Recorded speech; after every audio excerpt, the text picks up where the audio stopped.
وهواي نشوف سؤال بخصوص البيض. البيض يسمن او يضعف وشنو الفوائد مالته؟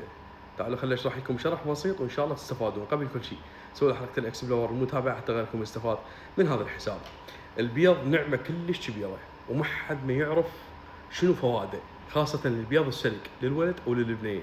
الفوائد مالته مثلا بنزول الوزن، اذا نحتاج مثلا اذا سوينا نظام مال دايت تمام بالعشاء او بالريوق راح يساعدنا بنزول الوزن. شلون؟ ناكل بس البياض، ناكل صفارايه واحده تمام.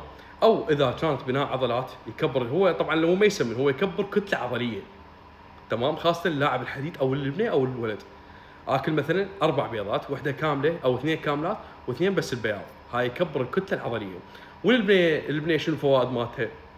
طبعا 80% من البنات ما يحب البيض السلك لو تذبحها، بس الفوائد مالته يا اختي العزيزه، الفوائد مالته انه يعدل الهرمونات مالتك، يعدل الهرمونات مالتك. ثبتت الدراسات انه البيض السلك للمراه يعدل هرموناتها بصوره صحيحه، كلهن يتعدلن بالريوق وبالعشاء. تاكلين اذا باليوم بيضتين، بيضه كامله هي والصفار وبيضه بس البياض لمده شهر او شهرين، شوف الهرمونات مالتك شلون راح تتعدل.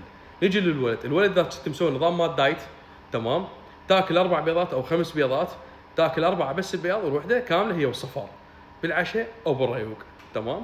خاصه بنظام العشاء، كاسه زلاطه وياها بوتيتا سلك وبيض سلك وشويه ملح حماتين وعليك الف عافيه. البيض نعمه كلش كبيره للي يعرفها. صح هو رخيص تمام، بس الفوائد مالته كلش كبيره. هاي اسرار البيض السلك تمام.